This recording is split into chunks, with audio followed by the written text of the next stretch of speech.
Dito tayo sa phase 3. Kuya Boy, good morning po, Kuya Boy. Ayan, junction mo. Na 14 peraso. Yan, bali, magagawa mo ba yan, Kuya Boy, ngayon? Makapaglatag ka kahit walang paring na.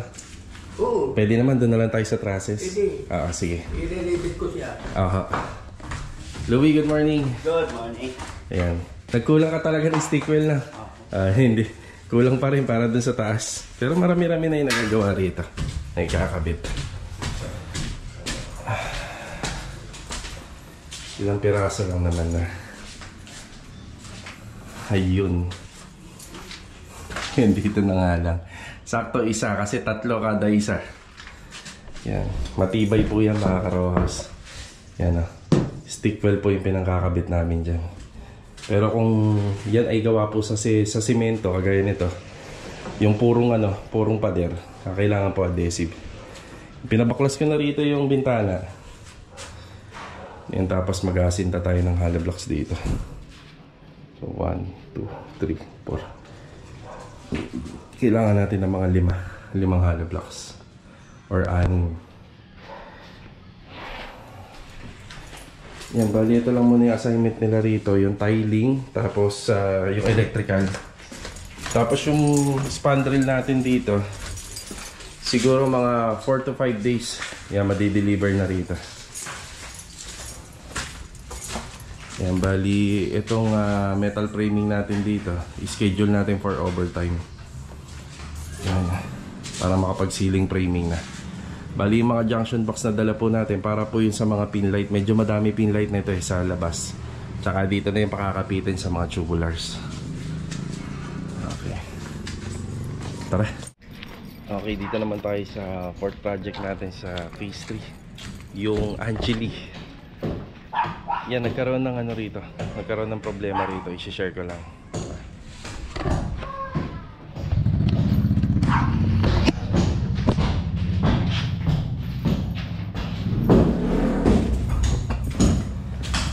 Ayan, si Kuya Richard. Good morning po, Kuya Richard. Good morning. Kuya Richard, ano nangyari? Halo. Ano? Halo. Sa halo. Ano ba, hindi nyo kasi binistay? Hindi basa nga mo. Dry lang. Sobrang dry. Sobrang dry. Okay. Ganda naman ang yun. Okay. Sa halo na ako. Ang ganda nung ganda nung... Yan ang lapat sa halo. Oo. Talagang lang po to. Ayan ang ay ito, may papakita namin sa inyo.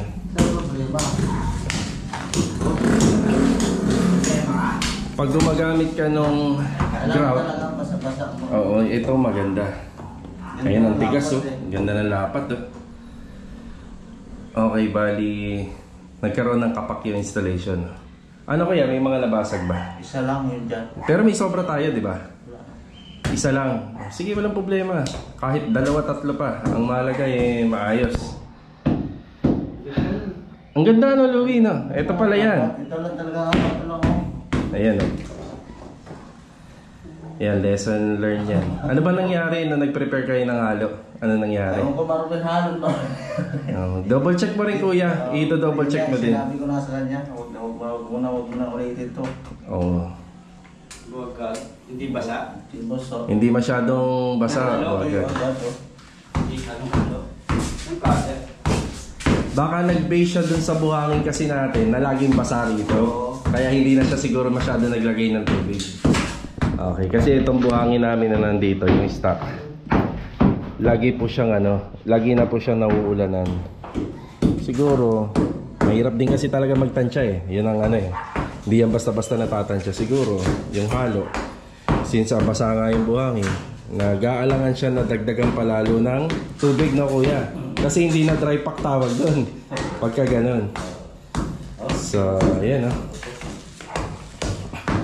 Bali, kahapon kasi, na kami rito. Nagpapa-ceiling framing na. Ayan na, ceiling framing. Ayan, makikita nyo na nakalatag na yung para sa division ng partition. Ngayon, pinatigil ko yung gawa kasi nung nag-inspect ako, ayun nga, napansin ko. Bakit parang may mga kapak? Kapit yung.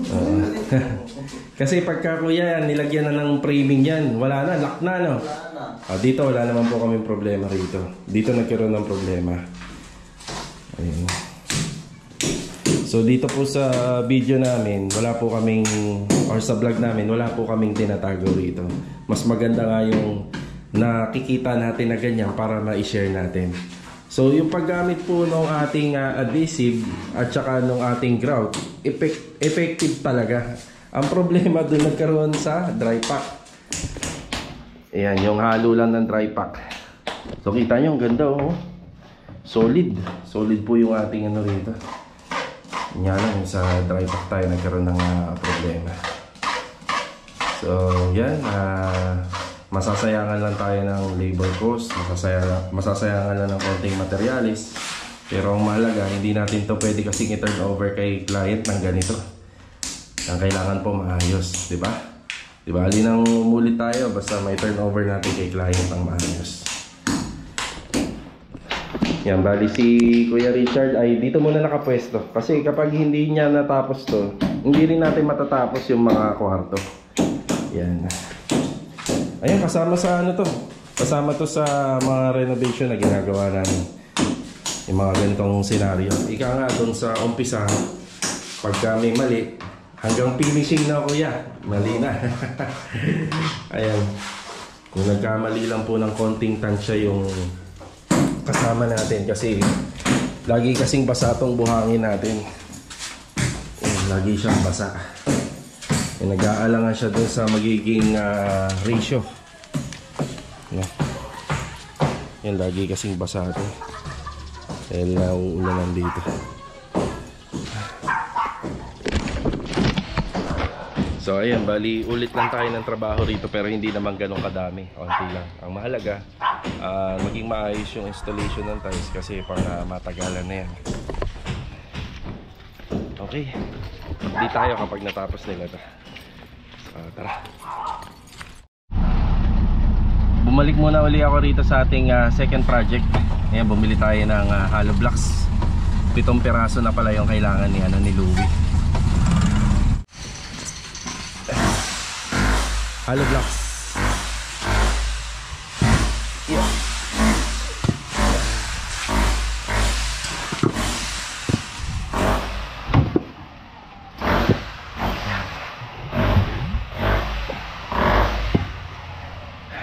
Dito tayo sa phase 5. Ayan, merienda na. Ito yung mga naka-duty rito. Si Ricky, good morning. Good morning po. Bilo, good morning. Good morning. Si Adonis, good morning. Ayan. Si Carol. Good morning. Carol na walang malay. Ito lang. Sa akin. Papatanggal ng init. May straw. Ayan. Thank you. Ito na yung mga nagawa rito. Bali, ite-turn over pa namin ng malinis to. Yan, last touch si Kuya Dindo. Tapos yung pailaw natin dyan, yan, hinihintay ko na lang po sa delivery. Ayan, naka-epoxy primer na. Yan, may panlaban na tayo sa ulan. Ito rin, naka-epoxy primer na. Tapos sa magkabilaan, may taklob na po ng polycarbonate. Ang finish na lang niya, isisilikon yung mga gilid. Kailangan natin isilikon sealant. Tapos yung downspout, nandito na yung downspout. Napipinturahan na lang ng itim yan. Tapos plastering na lang. Yan na lang yung mga kulang dito. Ito, meron na siyang outlet dyan additional. Ayan, faucet, drain. Yung sa drain naman, halos ganito lang natin ita-turn over to. Kasi kailangan gagawin yung floor drain niya kapag may tiles na. So alam na yung client owner na may paliwanag ko na. Tapos yung sa wiring, itatap na lang yan para may function dito. Yan, retouching paint na lang to. Tapos dito naman, tinatapos na yung wall plastering. Yan. Yan, wall plastering. Yan o. Yung header na lang. Tapos ang finish nito, bali magkakaroon na lang po ng lababo yan. Tapos kisame na may ilaw na may exhaust fan. And tapos switch and outlet. Bali babalik na lang si Kuya Boy dito para po doon sa linya. Tapos magkakaroon na lang po ng lining dito na nakausling tubo para sa exhaust fan sa mga susunod na trabaho. Bali, unti-unti na kami mag-pull out ng gamit dito. Tatapusin lang yung mga trabaho pa rito. Log, bago kayo lumipat, yung tubo na nakausli papuntang CR. Tapos tanggalin na rin yung maliit na bintana para dire-diretso trabaho niya ni Ricky. Puputasin ko na yan. Ano na yung vlog nakatap na. Itatap niya na para Ano mga gamitin natin dyan, sir? Ditos lang? Ano? Tres? Tres lahat? Tres na lang. Tres lahat. Sa CR lang naabangan ko. Sa CR lang. Pag nagkisami na lang kayo rito pagbalik, saka ayusin yung mga linya ng air vents. Yung project natin dun sa phase 5, pansamantala munang iiwan ni Adonis yun at saka ni Bilog.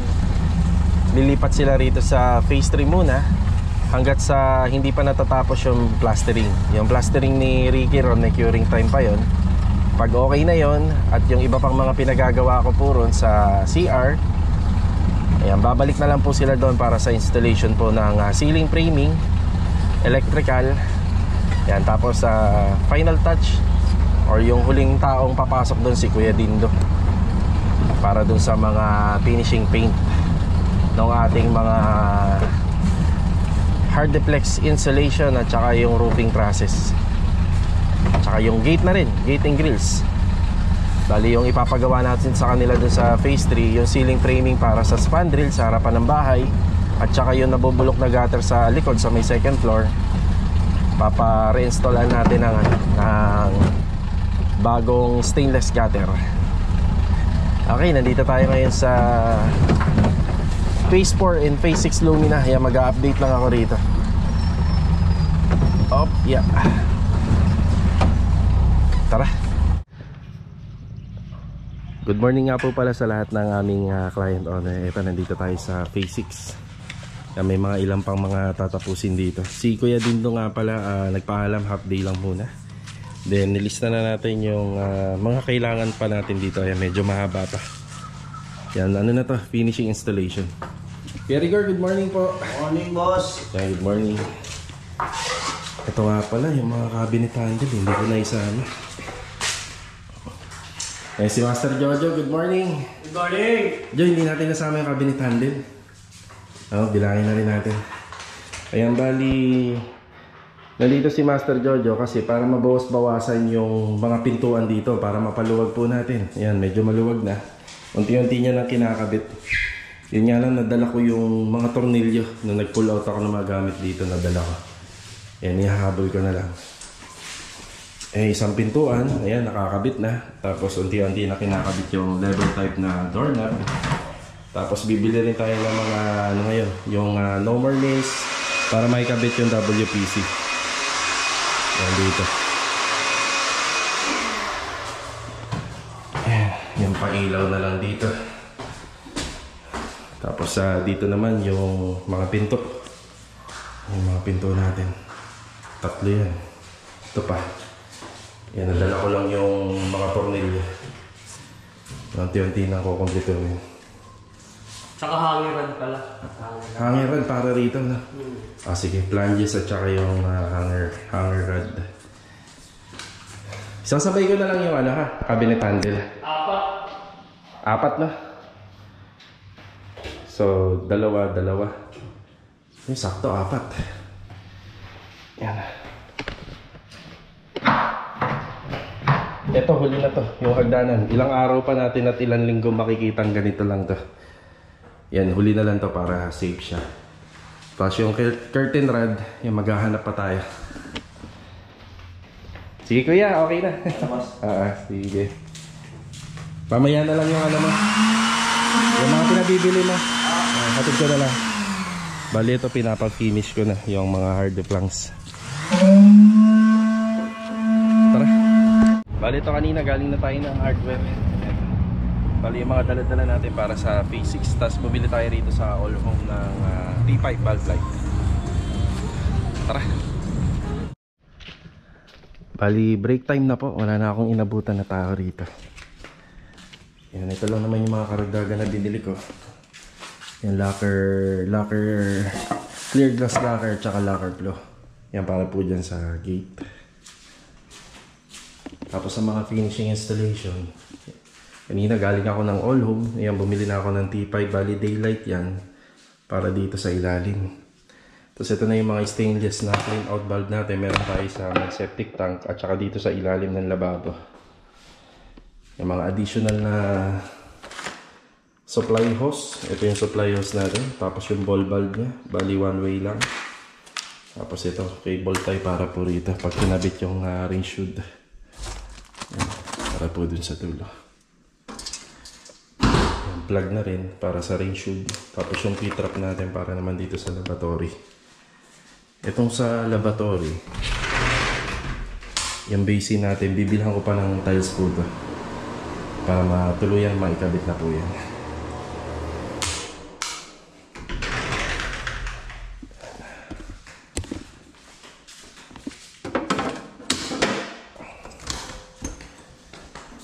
Okay.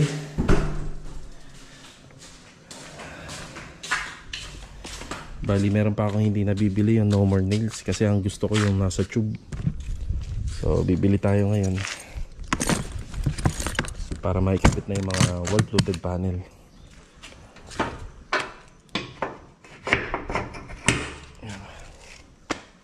Tapos bumili ako ng isang additional na stick well para dun sa second project na Angeli, doon sa ginagawa ni Louie para sa CR. Yan, para matapos niya na yun. Siguro mamaya na tayo manananghalian. Babalik tayo ng All Home. Hindi ko muna talaga binili yung curtain rod kasi hindi ko na kayang bitbitin yung mga binili ko. Yan, bibili naman tayo ng curtain rod ngayon. Kung meron dito, okay lang naman kay client na dito na bumili. Kung walang mabibili na gold, check ko kung okay sa kanila kung black na lang. Common naman na ginagamit din talaga sa mga curtain rod, puro black. Pero nagpapahanap sila ng gold. Mas maganda kung merong gold. Yan, tapos bibili tayo ng no more nail. Yung mga tinda kasi rito sa hardware, sachet lang. Yan, medyo talo kasi pag ganun eh. Mas maganda yung nasa tube. Okay, let's go. Tara. Yan, dito na tayo kakain sa Vista Mall. Yan, siomai rice. Meron pa, pakidagdagan po ma'am. Mahilig ako sa manghang. Yan. Thank you po.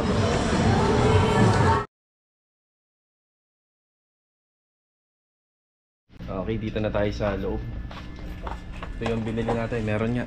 Magugustuhan ni client to kasi masusunod yung kulay. Ayos, di na tayo nahirapan.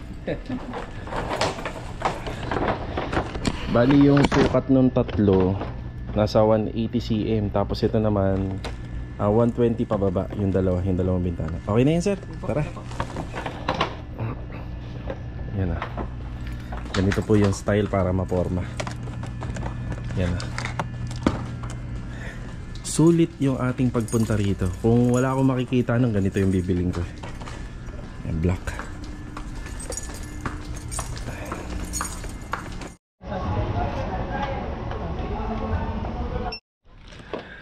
Okay, nakabalik na tayo rito sa Phase 6. Yan, ganito lang po natin dinala yung curtain rod. Kaya kanina hindi na natin to naisabay.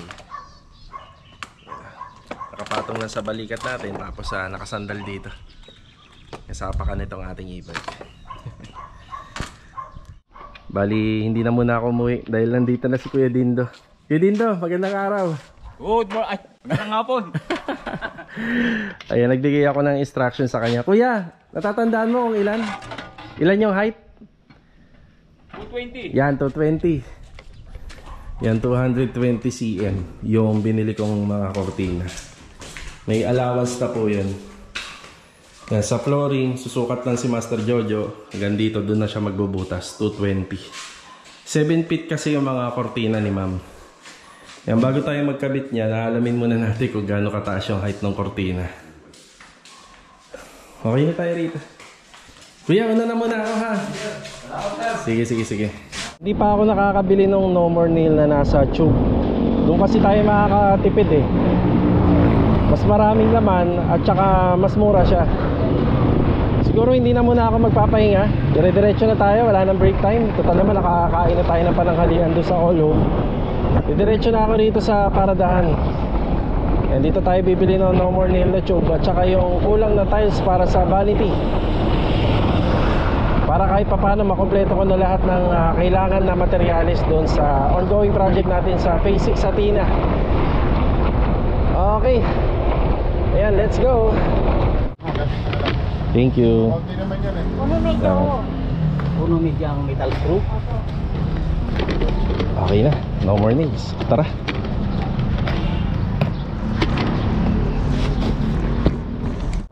Bigla ako nag-crave dun sa sisig. Yan, kumain ako dati dito nun eh. Meron pa.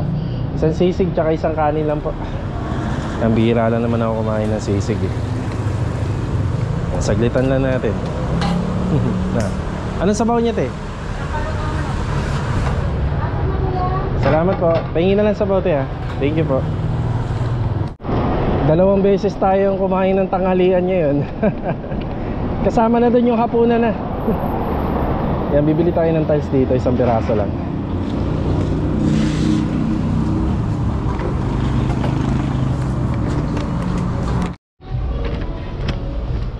Kaya boss, thank you po. Salamat. Opya. Nakabalik uli kagad tayo rito sa Phase 6.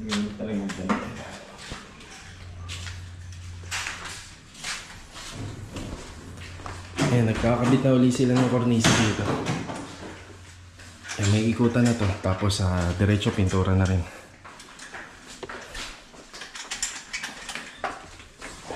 No more nail. Mas marami kasi ang laman yan. Ayan, para dyan sa wall coated panel.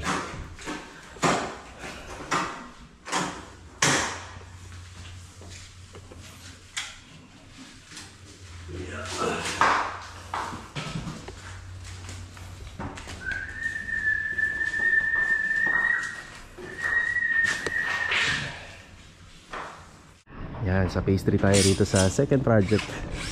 Yung additional na sinepa namin, yan, bali wala naman kasi nabibili na 2x8. Yan, 2x6, kaya nagdagdag tayo. Stick rail. Oh yeah. Yan ang dahilan po nung kung bakit nagdagdag tayo, para hindi naman siya sakto dun sa ginawa namin sinepa. Yan, may design pa rin, may banggaan po ng framing. Yan na yung mga junction box na binili natin kanina. Unti-unti na nilalagay ni Kuya Boy. So baka kulangin yung paring natin. Metal paring? Kukulangin? Ito na lang ba yung natitira? Okay. Yan, nahabol tayo. Yan, ano naman tayo. Medyo pakulang lang para magsakto. Tinatapos na lang pala to. Konti na lang. Sa taas. Ayan.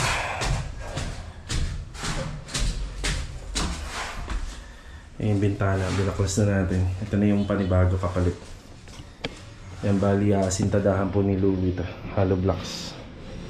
Yan, mas magandang pamamaraan yung kaysa dun sa iiwanan na lang natin siya na nakatiwangwang lang. So at least ito, kapag natapos natin yung curtain rod, hindi sakto rito, may banggaan pa siya. Ito kasi magiging pader na to.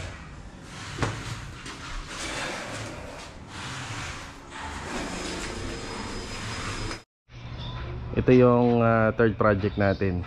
Dito pwesto si Kuya Richard at si Marvin. Halos tapos na sila doon sa final update na pupuntahan natin mamaya. Yan, nag-i-display na lang sila rito. Ang bagong installan nila ng tiles is yun sa flooring. Yan. Kung ano yung ginamit namin dito sa wall accent, yan na rin po yung gagamitin natin sa flooring. Tapos tandaan nyo, 2 water closet yun nandito at saka 2 vanity. Ayan, 2. So kukunin na po natin kasi dediretso na po natin yan dun sa Phase 4. Yan, para pag nag-install na sila ng flooring dun sa tiles sa CR, yan, nandun na.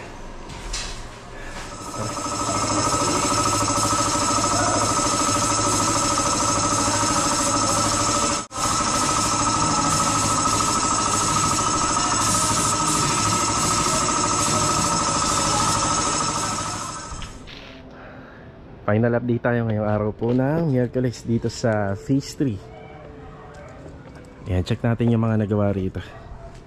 Bali, ito yung itsura ng dry pack kapag ka natuyo. Yan, solid din siya, matigas din. Pero dito sa naging timpla kasi, ayan o, medyo brittle pa. Kayang ano yun ng daliri ko lang. Pero kung tama lang yung pagkakatimpla, mas matigas pa po yung kalalabasan niyan. Kaya kahit dry pack lang, hindi makakalain na magiging ganong katigas. Yan na. Bali, pwede na ipagpatuloy yung room partition dito. Yan sa taas. Halos okay na din ah. Tigas na. Yan. Nag-iwan lang kami ng isa kasi oobserbahan ko bukas kung hindi na ito magkakaroon ng kapak. Yan, pwede na. So, syempre, doon natin malalaman kinabukasan. Kaya nag-iwan muna tayo ng isa doon.